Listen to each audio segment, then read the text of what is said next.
Meu nome é Tucanambá José Paraná. É nome em português, né? Agora, meu nome do mato mesmo é Nguaca. Nguaca quer dizer que é arara vermelha. Maria Rosa. Xetá, Moco. Moco Tamanduá. Coinhaguacã, Xetá. Gato do mar, Inhaguacã. Meu nome é Maria Rosa, do Brasil Tiguá. Nome do mato, Irácio, é dizer peixe.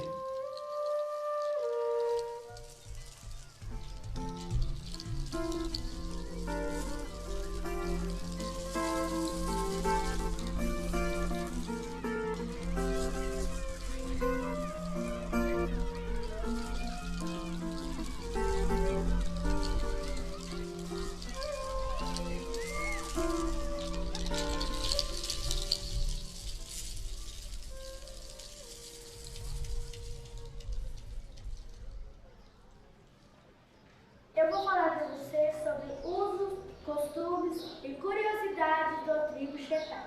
Viviam da caça e de frutos. A bebida diária do Xetá era erva mate, conhecido como cupuá, e a água. O fogo entre os Xetá era conseguido com dificuldade através da fricção de uma madeira. Eu estou de volta hoje aqui na região da Serra dos Dourados, onde estive no começo da década de 60. Isto está completamente mudado. Naquela época era uma região de floresta neotropical, muito desenvolvida, com árvores muito altas. Agora é campo limpo tudo.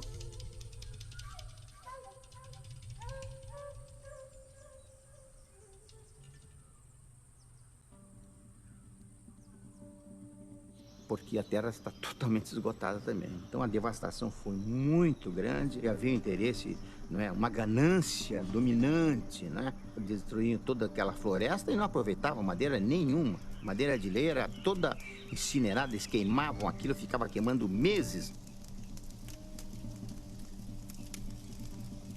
Que na época já se sabia tecnicamente que as terras aqui, embora sustentassem uma floresta frondosa, eram terras que não sustentariam outra vegetação, porque a base toda é de arenito aqui, é areia. E é uma pequena camada de humus que se acumulou em milhares de anos, mas retirando essa camada de humus, isso aqui se desertificaria. Tinha uma capa de terra roxa, onde o café exuberante, né? Durante uns poucos anos também ele subia a 2 metros, foi impressionante, é lindo. Mas depois não nascia mais nada também, porque a capa era muito pequena e depois com aquele arenito do Kaiowá não dava seguimento, não dava possibilidade. A gente está vendo agora, não temos um deserto aqui, mas só temos terra de pasto para pequenas plantas e muitas vossorocas, muitos lugares de erosão em que a chuva vai comendo a terra e comendo as plantações também. Foi um desastre ecológico, mas, sobretudo, foi um desastre para o povo que vivia aqui, que era o povo indígena Xetá.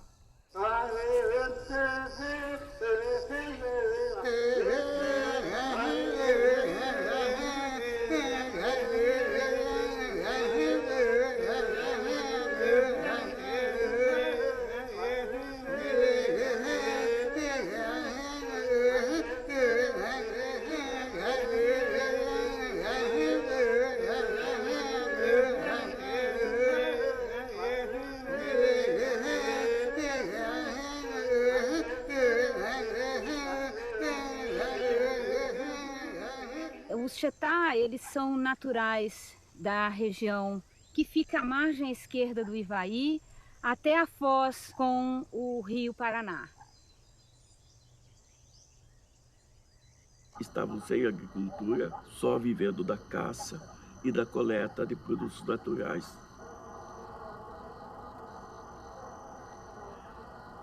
Eu vivia só caminhando, não tinha parado. Quando matava caça, aí nós ficávamos comendo. Acabou, bora de novo. Para de novo, mata, come, vai de novo. Quando nós morava lá, ninguém comandava nós, né, antes de chegar branca lá. ficavam num acampamento onde tinha frutas, coisas, caça de fartura.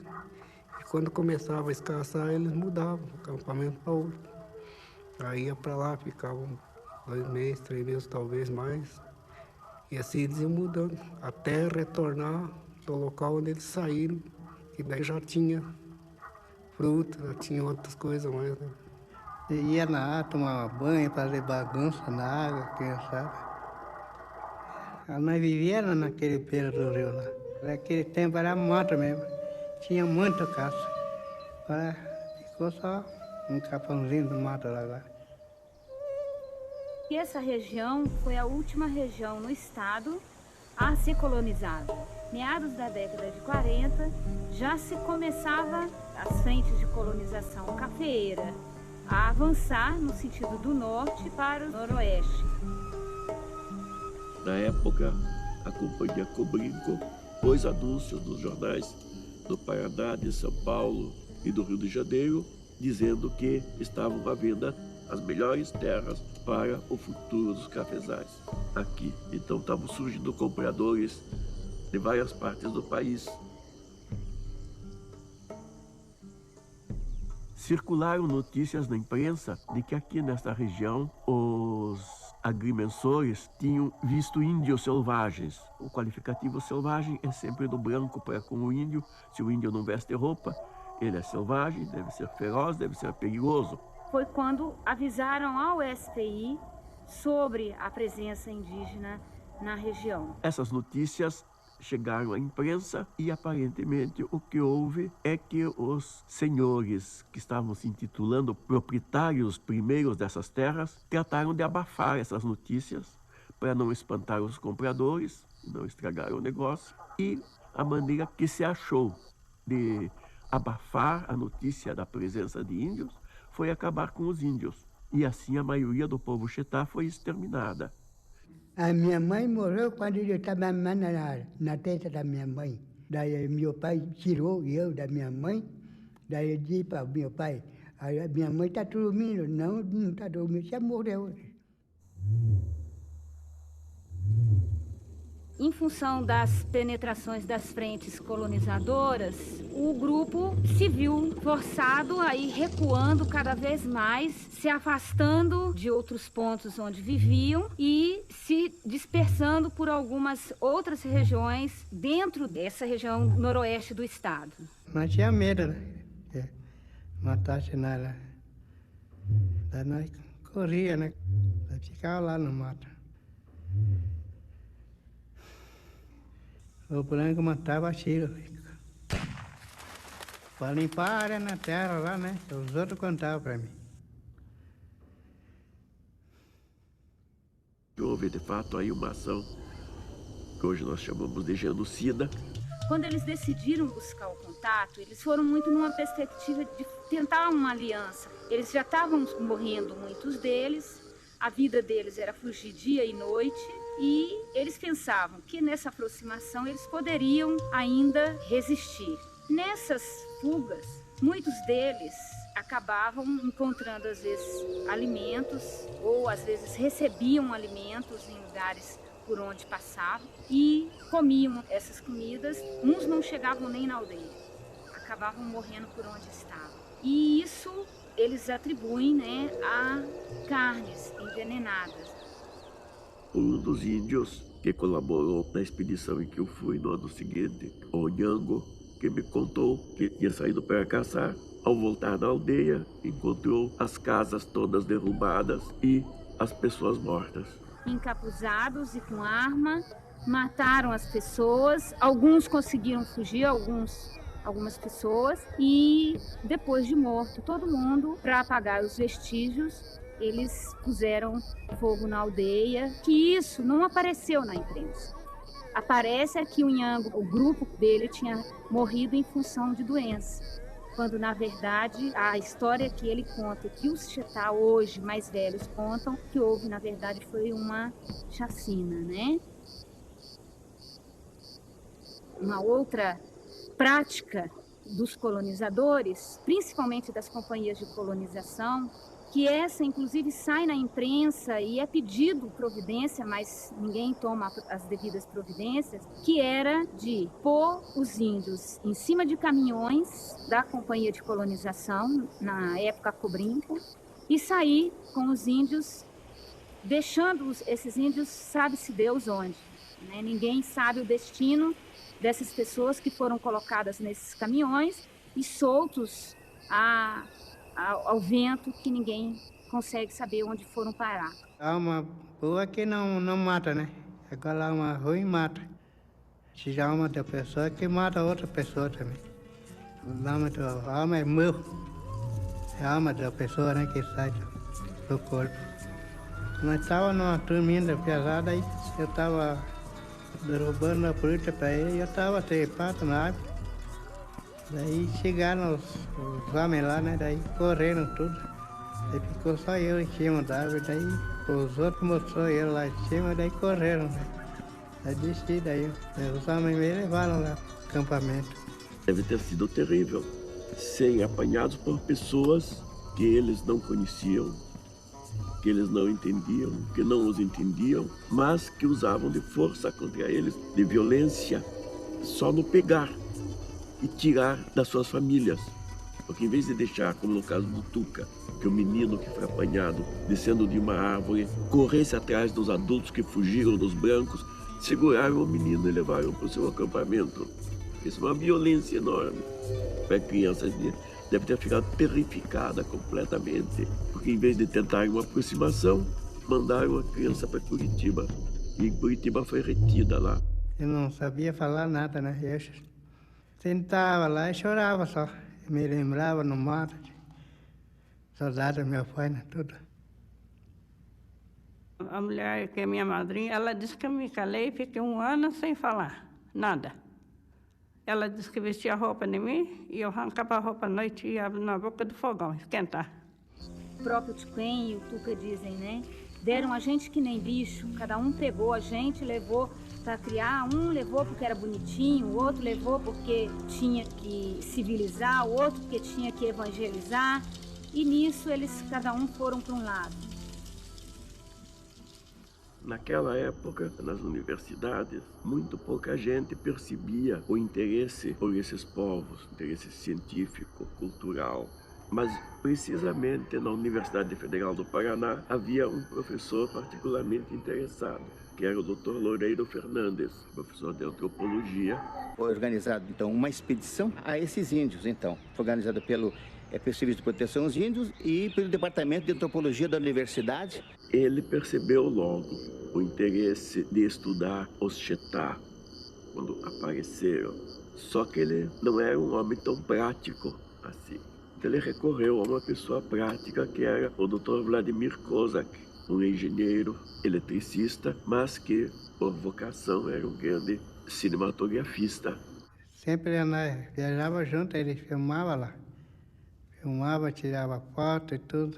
Kozak era extremamente sério, até pode dizer obcecado pelo seu propósito de documentar. Encontraram um grupo de 60 índios que Kozak fotografou e filmou, e de que a documentação, portanto, de que esse grupo que eles encontraram era um grupo bastante grande de gente. Infelizmente, não houve na ocasião a iniciativa de manter-se ali, revezarem-se as pessoas tal para continuar em contato com eles. Deixou-se para voltar outra vez, e não houve mais outra vez porque nunca mais eles foram achados. Voltando para o lado da academia, não houve uma ação de protesto ou de tentar reorientar, nada disso. Houve um conformismo. Os Chetás estão se acabando, é preciso estudar os Chetás. O lado científico ainda estava em vista. Então, Loureiro Fernandes escreveu um relatório para organizações científicas na Europa, informando sobre os Chetás, mas nada se fez para salvar os Chetás, para mudar o curso das ações práticas que estavam acontecendo.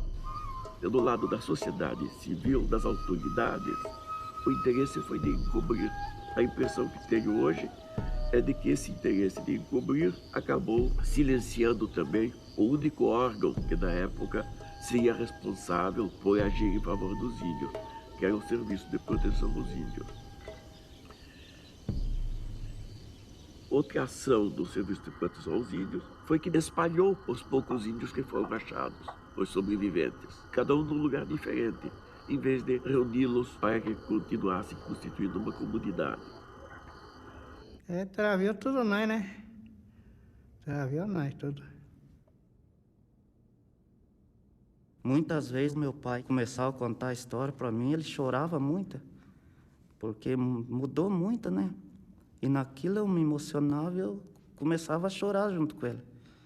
Parece que aquilo doía por dentro de mim também.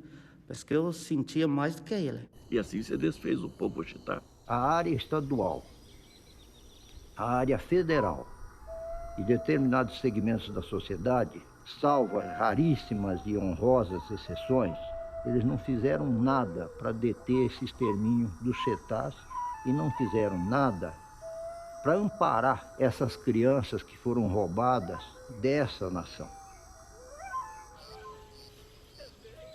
Após 40 anos, eles se reencontram.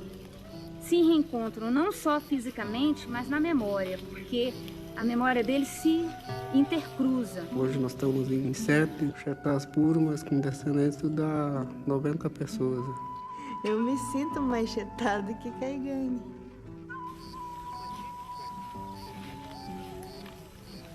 Não é a situação de um grupo em estágio terminal, mas pelo contrário, em estágio de recomposição, de reemergência étnica, de uma vontade de viver assim, de retomar o tempo que eles perderam, né? Cada um vivendo separado um do outro. E o sonho do meu pai era sempre realizar essa terra nossa, né? Para nós se reunir tudo junto, para a gente poder seguir a cultura da gente. Hoje eles vivem essa vontade, esse desejo imenso de retomar ao leme da vida deles. Eles sabem, e seria idiotice da gente querendo que eles voltem para a mata, até porque não tem mata, mais como era antes. Mas eles têm como, a maneira deles, buscar recuperar parte desse convívio que eles foram impedidos de ter, e eles vão saber fazer isso muito bem. Mas para isso eles têm que estar juntos, né?